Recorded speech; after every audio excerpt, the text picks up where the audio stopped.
Hello everyone, स्वागत है एक बार फिर से आप सभी का आपके अपने चहेते यूट्यूब चैनल पे, जहां पे आप सीखते हैं इंग्लिश के डिफरेंट कॉन्सेप्ट्स को।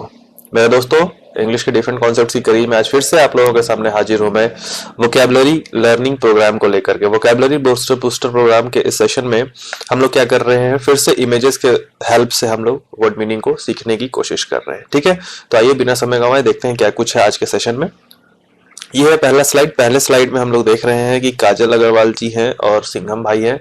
सिंघम भाई क्या कर रहे हैं, पानी में डूब करके नहा रहे हैं और नहाने के बाद पूजा पाठ कर रहे हैं, जो भी कर रहे हैं। दो वर्ड हम लोगों के सामने जो यहाँ पे है वो है एवोल्यूशन और एब्सोल्यूशन। एवोल्यूशन का मतलब क्या होता है, एब्सोल्यूशन का मतलब क्या होता है? तो भैया देखो, एवोल्यूशन का मतलब होता है वॉशिंग। अगर लिटरल मीनिंग के को समझे तो एवोल्यूशन का मतलब होता है वॉशिंग, क्लीनिंग या बेदिंग। ठीक है, तो यहाँ पे हमने सिंघम भाई को क्यों लाया? सिंघम भाई को लाया, सिंघम भाई बोल रहा है अरे यो गोटिया के बेटी ने ठंडे पानी में डुबकी लगवा दिया, गोटिया के बेटी ने ठंडे पानी में डुबकी लगवा दिया। ये सोच रहे हैं तो ठंडे पानी में डुबकी लगवा दिया यानी कि नहा लिया, तो इसको क्या कहे, एवोल्यूशन। अब डुबकी लगा लिया ये बोल रहे हैं तो ये क्या कह रही है, अबे चुप कर, 5 दिन में एक बार तो नहाता है और बात बना रहा है। मन ही मन सोचती क्या है यार, डुबकी ना लगाते तो पाप से मुक्ति कैसे मिलती, यानी कि पाप से मुक्ति। तो ये एब्सोल्यूशन जो है इसका मतलब होता है पाप से मुक्ति। ठीक है, इसका मतलब क्या होता है, इसका मतलब होता है पाप से मुक्ति। एब्सोल्यूशन का मतलब हो गया बेदिंग, एब्सोल्यूशन का मतलब हो गया पाप से मुक्ति। ठीक है, अगले स्लाइड पे चलते हैं। अगला स्लाइड क्या है?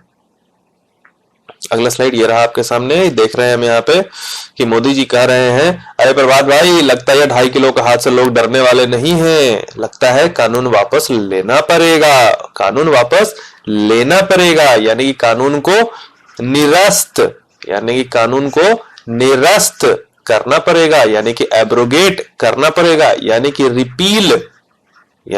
रिपील करना पड़ेगा, यानी कि विथड्रॉ करना पड़ेगा। समझ रहे हैं? यानी कि रिपील करना पड़ेगा। एनल, यानी कि एनल, ANNUL, एनल करना पड़ेगा। टू एनल, टू रिपील का मतलब हो गया निरस्त करना, एब्रोगेट करना। ये क्या कह रहा है, काले कानून वापस लो।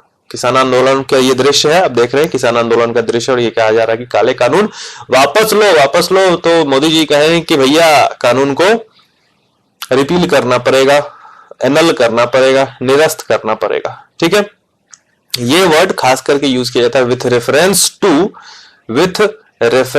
To treaties. जो ट्रीटीज होते हैं ना, संधि होती हैं, जो लॉज होते हैं, उनके संदर्भ में यूज किया जाता है इस वर्ड का, एब्रोगेट का। दूसरा एरोगेट। एरोगेट का मतलब क्या होता है? अरे यहाँ क्या हो रहा है, ये देखिए इस हिस्से को लेकर के काफी विवाद मचा हुआ है। ये लोग सोच रहा है कि हम जो है सुखा किए हैं, हथियार लिए हैं। इन लोगों को लग रहा है कि हथियार लिए हैं। बस यहाँ से जो इंडियन डेलीगेशन है, इंडियन डेलीगेशन आया और इन्होंने क्या कहा, हम गलवान घाटी नहीं छोड़ने वाले हैं। तुम लोग हड़प कैसे लेगा रे, हड़प कैसे लेगा, हड़प कैसे लेगा, यानी एरोगेट का मतलब क्या होता है, हड़प लेना। इसका मतलब क्या होता है, हड़प लेना। क्लियर? एरोगेट का मतलब होता है हड़प लेना, एब्रोगेट का मतलब होता है निरस्त करना, यानी कि टू रिपील, टू एनल। यहाँ पे 2 वर्ड और हम लोगों ने देखा, एक हो गया टू रिपील और दूसरा हो गया टू एनल। ठीक, अगले वर्ड पे चलते हैं। किम जोंग उन क्या कह रहे हैं, अरे दीवानों मुझे पहचानो, मैं हूं कौन, मैं हूं डॉन डॉन डॉन डॉन। ये क्या है, ये कह रहे हैं मैं हूं कौन, मैं हूं डॉन।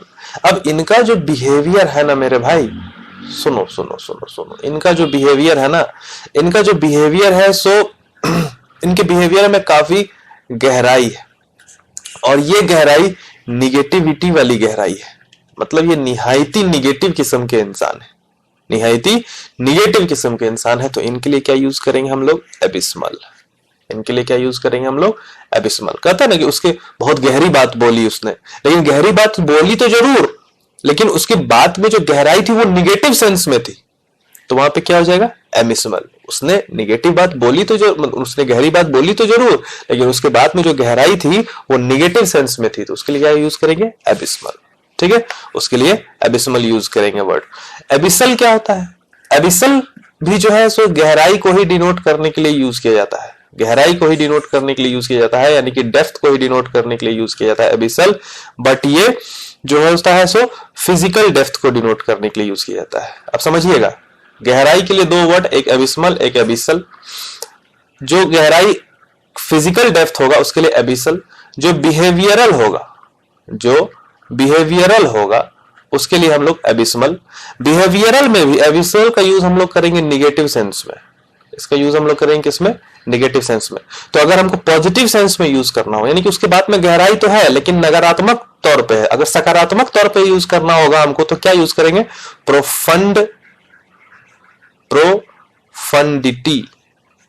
प्रोफंडिटी। ठीक है, इसका मतलब भी डेप्थ होता है, बट ये होता है किस सेंस में, ये होता है पॉजिटिव सेंस में। ये होगा कौन से सेंस में होगा, ये पॉजिटिव सेंस में होगा। इसका मतलब होता है ग्रेट डेप्थ ऑफ नॉलेज, यानी कि जानकारी, यानी कि जो नॉलेज में काफी गहराई। ठीक है, तो सगेसियस कहते हैं ना, सगेसियस कहते हैं, सगेसियस मतलब क्या होगा, मेधावी है।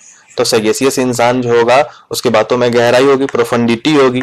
जो प्रूडेंट इंसान होगा, प्रूडेंट मतलब क्या होता है, प्रूडेंट मतलब पता होगा आपको, प्रूडेंट मतलब क्या होता है, विवेकी, सोचने वाला इंसान जो प्रूडेंट होगा उसके बातों में भी काफी ज्यादा गहराई होगी।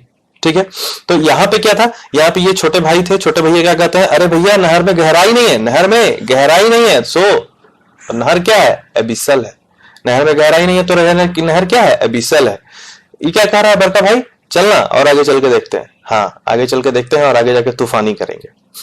चलिए उसके बाद को साइड करते हैं। यहाँ पे हम लोगों ने क्या क्या सीखा, यहाँ पे हमने सीखा एबिस्मल और एबिसल, दोनों में क्या डिफरेंस है, दोनों का मतलब गहराई होता है, लेकिन जो फिजिकल गहराई होता है, जो फिजिकल डेप्थ होता है, जिसको आप देख सकते हैं, जिसको टच कर सकते हैं, फील कर सकते हैं, वो उस गहराई को क्या कहेंगे, एबिसल कहेंगे। वहीं जो किसी के विचार में, किसी के व्यवहार में जो गहराई होती है उसको क्या कहेंगे, एबिस्मल कहेंगे। लेकिन वो एबिस्मल कब कहेंगे, जब निगेटिव गहराई होगी, निगेटिव डेप्थ होगी, तब उसके लिए एबिस्मल कहेंगे। जब पॉजिटिव होगी तो उसके लिए प्रोफंडिटी कहेंगे। यहां लिखा हमने, इसके लिए हम लोग क्या यूज करेंगे, प्रोफंडिटी कहेंगे। प्रोफंडिटी किसके अंदर होती है, सगेसियस और प्रूडेंट किस्म के इंसान के अंदर होती है। सगेसियस मतलब क्या होता है, सगेसियस मतलब होता है मेधावी यानी कि इंटेलिजेंट। प्रूडेंट मतलब विवेकी, यानी कि जो लोग का सोचने समझने की शक्ति जिनकी ज्यादा होती है उसको प्रूडेंट कहते हैं। ठीक है, तो आई होप आपको ये सारी चीजें समझ में आई होंगी। ठीक है, आगे देखते हैं। ओहो, आगे क्या करना है, आगे अगर आपने चैनल को सब्सक्राइब नहीं किया तो भैया कर लीजिए सब्सक्राइब, लाइक कर दीजिएगा वीडियो को, घंटा भी दबा दीजिएगा, और अगर कोई भी विचार हो मन में तो कमेंट में जरूर लिखिएगा।